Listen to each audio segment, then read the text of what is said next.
de una jovencita precisamente oriunda de aquí de la Florida. Tengo entendido que la muchacha nació en el área de Boca Ratón. Se hizo famosa a través de la compañía Disney y su música, pues por supuesto, es muy apreciada por muchachos jóvenes o por adolescentes. Este concierto era el primero de una gira de 3 que se iba a dar en territorio británico. Los otros 2 muy probablemente sean cancelados. Ya no, ya canceló. Ya los cancelaron Ya los por canceló. cuestiones de seguridad. No se pueden dar porque no se sabe en este momento si este es un plan que tiene tal vez otros cómplices para actuar de forma similar en otros lugares de Gran Bretaña. El caso es que ayer 22 personas fallecieron, hay cerca de 60 heridos, algunos de ellos de muy grave situación médica, producto de las esquirlas de este artefacto explosivo que estaba cargado de tuercas, de tornillos y de clavos.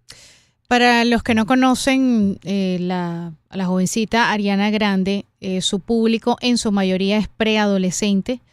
Tiene 106 millones de seguidores en Instagram y sus fanáticos son principalmente mayores. Y eso nos trae a la conversación lo que se ha estado conversando en las últimas horas, ¿no? El Estado Islámico ya ha atacado a la prensa, ha atacado contra los espacios de esparcimiento para gente mayor en aeropuertos, pero nunca se habían dedicado específicamente contra los más niños. Es la primera vez que ISIS pues pone su mira, al menos en Europa, a los menores, ¿no? En este caso, por estar en este concierto. Y para hablar sobre el tema, vamos a hablar con Manuel Gapazo. Él es director, fundador del International Security Observatory en España. Le damos la bienvenida a esta hora. Buenas noches. Le saludamos Agustín y Karinés desde Miami. Con ustedes. Muy buenas noches, gracias por atendernos, sobre todo considerando la hora de la noche allá en España. Señor Gapazo, un nuevo atentado terrorista, pero aparentemente con una ligera diferencia a los anteriores. Los anteriores no habían sido, o sea, las bombas, los atentados no tenían como objetivo central una población tan joven. No hay más que conocer un poco la trayectoria de esta muchachita cantante para saber que el 70 o el 80% de los asistentes a sus conciertos siempre terminan siendo personas de unos 12, 13, 14, 15 años de edad. Sí, absolutamente.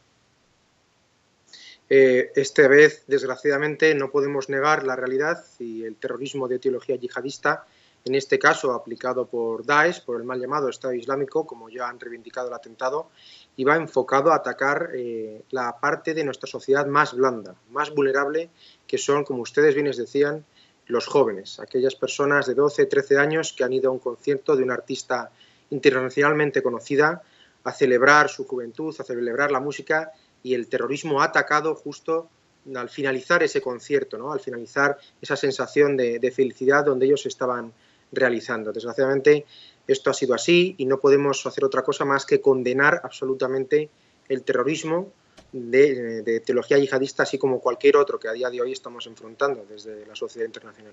Claro. Hay un problema aquí que nosotros vemos desde este lado del Atlántico. Claro, Estados Unidos es un país tan grande, es casi un continente.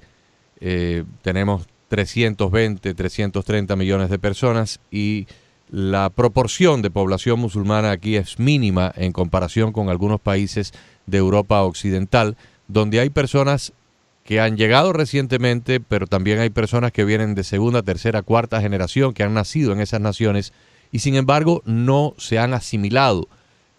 Musulmanes que han nacido en España pero no se sienten españoles, no se sienten franceses, no se sienten británicos ni belgas, a pesar de que sus padres, sus abuelos fueron los que llegaron hace décadas de esos países. ¿Cómo se puede resolver este problema? Si es que tiene solución, tal vez no la tiene, para evitar que estos jóvenes terminen convirtiéndose en los próximos radicales terroristas. Es una pregunta fundamental la que usted plantea y sí tiene respuesta y sí tiene solución, como no podía ser de otra manera. No podemos, la sociedad internacional en general, los individuos que existimos a día de hoy, no podemos caer en el derrotismo, en el caos, en el miedo y pensar que esta amenaza, que este flagelo que representa el terrorismo de Daesh o de Al-Qaeda no tiene solución. Hemos de trabajar de forma coordinada, de forma que unan las voluntades de los diferentes países, tanto de un lado al otro del Atlántico, tanto a un lado a otro del del mar Mediterráneo. Es absolutamente necesario trabajar con los jóvenes y explicar que aquellos que están en terceras o cuartas generaciones en nuestros países, tenemos que darles oportunidades socioeconómicas, tenemos que hacerles que se integren económica y socialmente, tenemos que darles razones para que se identifiquen, como usted decía antes, como ciudadanos españoles, como ciudadanos franceses, como ciudadanos británicos o americanos. No podemos permitir que siga habiendo caldos de cultivo o guetos donde ellos se sientan desidentificados y al final acaben cayendo o comprando el discurso genocida, terrorista, violento y absolutamente condenable que exporta y vende muy útilmente y muy fácilmente Daesh a través de las redes sociales. Estamos conversando con Manuel Gazapo Lapallese, lo pueden seguir en Twitter, Gazapo, @Gazapo Lapallese, allí lo pueden seguir. Él es fundador y director del International Security Observatory de España, y para los que están conectados a través de nuestra aplicación Actualidad Media o nuestra página web actualidadradio.com, pues lo pueden ver vía Skype. Y Gazapo, en el buen pronunciamiento de nuestro idioma castellano, Gazapo. Con Z. Exacto, porque nosotros decimos Gazapo por acá, pero muchas personas pudieran buscarlo con S y no es con S, es con Z. Don Manuel, sin embargo, sobre lo último que nos estaba diciendo, hay algo que me cuesta trabajo entender. Por ejemplo, yo viví en España cuando tenía 11, 12, 13, 14 años de edad, hasta los 15 años, vine para acá, para Estados Unidos. Mis hijos nacieron aquí. Yo soy de origen cubano y mantengo un rechazo y un repudio extraordinario hacia la dictadura de Fidel Castro, que ha causado más de 3 millones de exiliados y miles de muertos a lo largo de casi 6 décadas.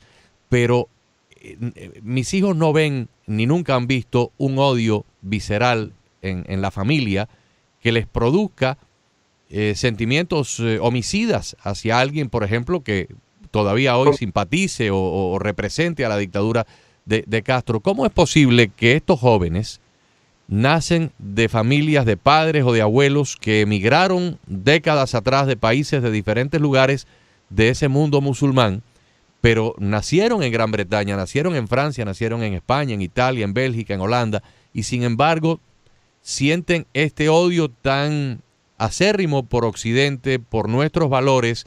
¿No se les pegó nada de esos entornos donde ellos vivieron de niños y de adolescentes? ¿O es que este es un problema que se viene arrastrando de cuna, de familia? Es una buena pregunta. Realmente el problema tendríamos que analizarlo desde dos vectores, desde dos líneas de actuación. La primera de ellas es que, como usted bien apuntaba, terceras, cuartas generaciones es bastante difícil de comprender por qué desarrollan un odio tan exacerbado e incluso llegan a optar por sacrificar su vida inmolándose en contra de países que de alguna u otra manera han recibido a sus padres, a sus abuelos, a sus familiares. Aquí tenemos que hacer un elemento de autocrítica porque quizás hemos pensado que la integración de extranjeros, en este caso del mundo árabe-musulmán, se iba a dar por sí sola.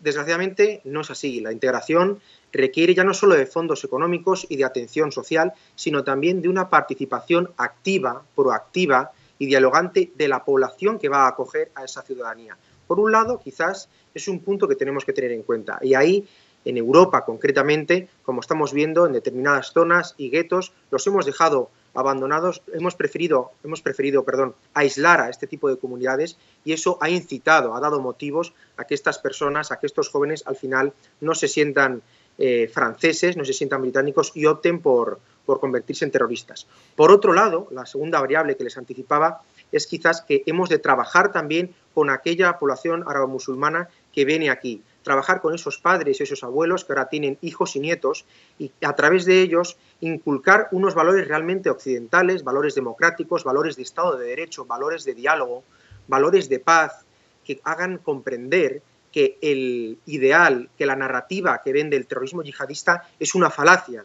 que solo busca que ellos se inmolen sin obtener ningún beneficio alguno. Es una tergiversación completa del Islam, en este caso, del Corán, del libro sagrado de los musulmanes. Hemos de trabajar con los padres y con los abuelos de estos jóvenes musulmanes que se están radicalizando en este momento. Hemos de exigir una mayor implicación de la comunidad musulmana, que ya lo está empezando a hacer y lo lleva haciendo mucho tiempo, pero tenemos que darle más voz, les tenemos que dar las medidas para poder hacerlo. Y al mismo tiempo nosotros, digamos, los que no somos de religión musulmana, hemos de ser mucho más resilientes, mucho más integradores de cara a estas sociedades. Hemos de trabajar en equipo.